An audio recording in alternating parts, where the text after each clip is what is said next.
Good morning, I'm Maddie Jansen, and this is the podcast of 17 News at Sunrise. It's everything you need to know to start your day in about 15 minutes.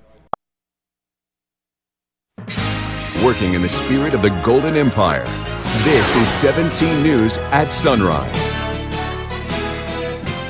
Good morning. A normal afternoon, a trip to Target that could have turned tragic. A mom does something she never thought she could do. Forgets her baby in the back seat in the scorching summer heat. Her heart-wrenching story coming up. The former boyfriend of missing Bakersfield woman Bailey Despot is due in court today on new charges unrelated to Bailey. We'll explain and tell you when we expect to learn more.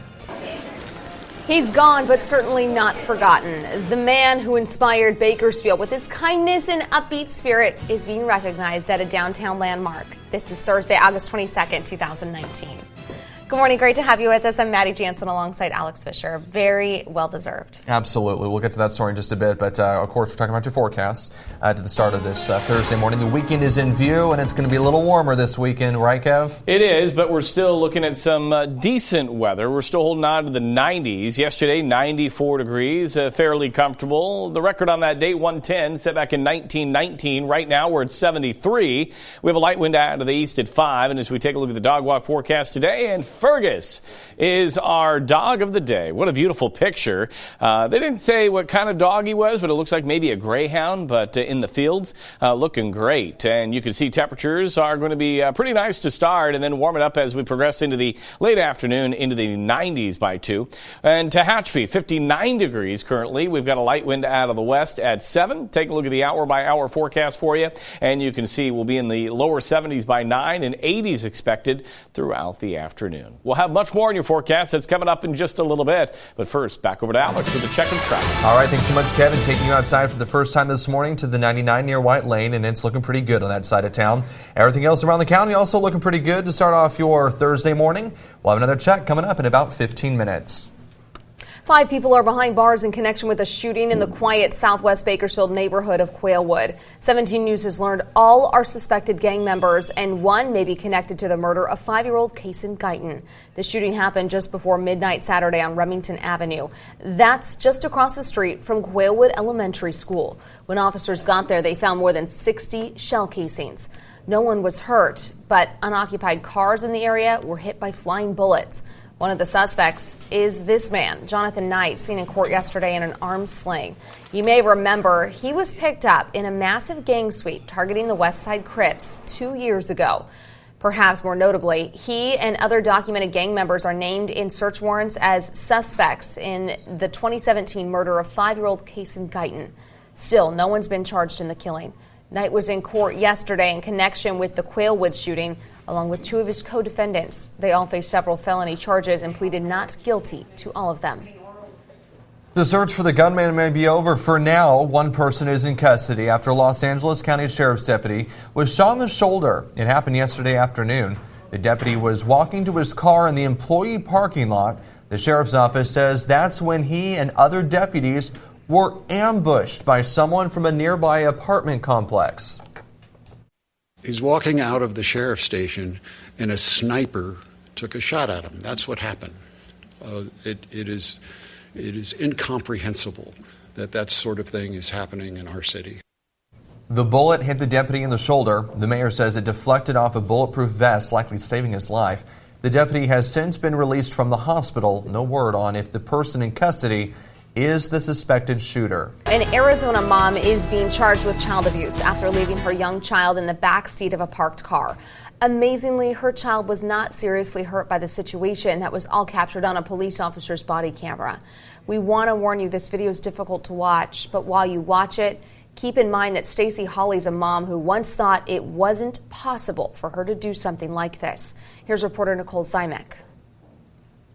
I think that these people who do it, who you see on TV, I'm like, God, how stupid are they to leave their kids in the car? And then it happened. Stacey Hawley telling Goodyear investigators about something she once thought was unthinkable. And I pulled her out, and I don't know. I honestly don't know how it happened.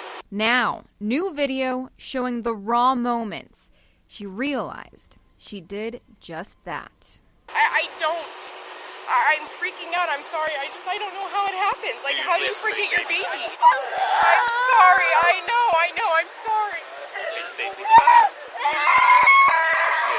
Her 6-year-old crying as paramedics put her baby sister on a stretcher back in June. Holly, her sister, and Holly's 2 daughters going to this Target in Goodyear. Holly saying she took her 6-year-old, but the 2 somehow forgot her baby. And we went into Target and we didn't look in the back seat. I mean, I don't know. We didn't do it on purpose, obviously. We just are stupid and forgot that we had a baby with us. Temperatures outside in the triple digits. I can't believe the kid survived that long. First responders shocked the infant isn't in worse condition. Got lucky on this one, man. 30 minutes without it running. It's a long time. It's a little. Police keeping Holly for questioning as paramedics wheel her 5-month-old off to PCH. They just left. They took my baby. It's okay. So? We're going to go. We're going to go. She's just being checked. Here, honey, come here. For those of you with kids, experts recommend leaving something you need like your phone, your wallet, or purse in the back seat. That way you have to check there before getting out of your car. It's important to remember, even if it's not very hot outside, the inside of a car can reach triple digits in less than 20 minutes.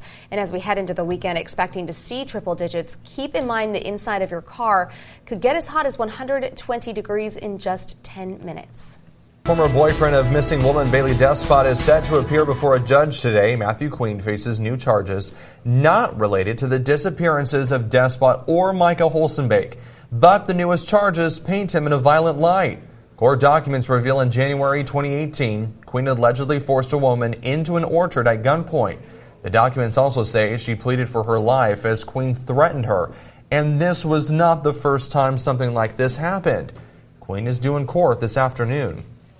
Highway patrol's investigating a deadly crash on Rosedale Highway. It happened just before 10:30 last night, just east of Landco Drive. According to the CHP page, a Dodge Challenger hit a bicyclist. Emergency crews responded and performed CPR on the cyclist, but that person died at the scene. No word on their age or whether that person was a man or a woman. Traffic was blocked for a short time, but is back open. Delano police are getting ready to crack down on people driving under the influence this week. They plan to hold a DUI checkpoint tomorrow at an undisclosed location within city limits between 6:30 p.m. and 2:30 a.m. Officers will be looking for signs of alcohol and or drug impairment. They'll also be making sure drivers have the proper licensing. A Bakersfield teacher is being recognized with the Special Rotary Award despite the fact she's not a Rotary member. This is Jennifer Yamauchi. She's a teacher at Golden Valley High School. Yesterday, the Bakersfield Breakfast Rotary Club awarded her with the award for excellence in service to humanity. It is the highest honor Rotary International gives to any non-Rotary member. Fewer than 550 people around the world each year are recognized with the award. Rotary leadership nominated her for the award because she, quote, exemplifies the ideals Rotary is based on and passes them on to her students. New this morning, some may say it's long overdue, but the man known affectionately as Mr. Bakersfield is finally getting a star at the Fox Theater. The Fox says it will unveil a star in honor of David Marcus next month. Marcus died in June at age 60 after battling cancer for the 7th time. He was a fixture at high school sporting events around town and was Centennial High's super fan. The star will be unveiled Saturday, September 14th at 10:30 a.m. After, there will be a special free screening of the film God's Not Dead. The Fox says any donations received that day will go toward the David Marcus Scholarship Fund. You know, it was really fortunate that this all came to pass just before he passed away. So he found out who was getting that star, and I think it was just a day or two later that he passed away from his 7th battle with cancer. But so deserving, and he was very excited about it. And still ahead this morning on Sunrise, after months of just having an interim, they're filling the position. The big decision the McFarland City Council has ahead of them tonight. Plus, how soon could an off-vehicle highway park be coming to Kern County? The concerns people have and how it will get paid for. And in the wake of a string of mass shootings, police are taking proactive measures to prevent more from happening. In less than 3 weeks, officers have arrested more than 24 people after they made violent threats or talked about attacks. The latest down in Long Beach. Police say a man there was planning to go on a shooting spree at a Marriott hotel where he worked as a cook. We are certainly living in dangerous times, I think, in our country, in our community. And incidents where folks that should not have access to weapons and to certainly illegal weapons are facing our departments and our police departments across the country. In Florida, a 15-year-old boy is in juvenile detention after police say he made an online threat to bring a gun to school. And police in Arizona arrested a man after they said he threatened to blow up an Army recruiting center. Earlier this month, the FBI asked the public to report any suspicious activity they see either in person or online. 5:19 now. Following the mass shootings in El Paso and Dayton, there's a renewed push for people to be trained in first aid, specifically training in techniques that slow or stop heavy bleeding. Studies show it has the potential to save lives. Sarah Dolph has the story. Transforming bystanders into first responders. It's a critical need in mass shootings like the one in El Paso, Texas. The care begins at the site by friends, family members, bystanders, many who have no medical training at all. Emergency management officials are working to educate everyday people, expanding the Stop the Bleed campaign to all 50 states. Launched after the Sandy Hook Elementary shooting, it trains how to treat hemorrhaging, one of the primary causes of death in trauma care. We get stories every day of bystanders rendering care and significantly impacting people being able to save limbs, being able to save lives. Nurse Angela Clarkson runs classes in North Carolina. 5 simple steps, and I tell people if you forget the steps, count your fingers. Make sure the scene is safe. Call 911, determine the origin of the bleeding, then compress the wound, either packing it and applying pressure. Pack it until you physically cannot get more into it, then you're going to wad up whatever you have left, and you're going to push down. Or using a tourniquet. I want to go between the wound and the heart. They can be found in bleeding control kits, increasingly found in public places, or improvised using clothing like a scarf. I'm going to continue to twist until that slows or stops. Techniques useful, Clarkson says, not just in shootings, but also other emergencies like car and industrial accidents where bleeding is severe and time is of the essence. Sarah Dolph, NBC News. Clarkson says it can take as little as 5 minutes for a person to bleed to death. To find a class near you, visit bleedingcontrol.org or stopthebleed.org. They're free and take about an hour. KGET Business Watch is brought to you by Grapevine MSP Technology Services, the Valley's leading IT service provider. Welcome back. If you're looking for a job, you may be in luck. Fatburger is hiring. The burger chain is opening on the corner of Oswell and Bernard Street near Wingstop, and the restaurant needs people to work there. So there's a job fair happening at Beale Library from 11 to 4 today. There are 20 positions Fatburger is looking to fill, from general manager to cooks and cashiers. The restaurant is set to open early next month. Just over 5 months after the FAA grounded the Boeing 737 MAX, airlines around the globe are scrambling to find replacement planes. Those planes are often leased from other airlines or charter aviation companies who find themselves sitting in an inviable position with extra planes in high demand. CNBC's Phil LeBeau has more. This is one of the hottest planes in the commercial jet market, a 737-200.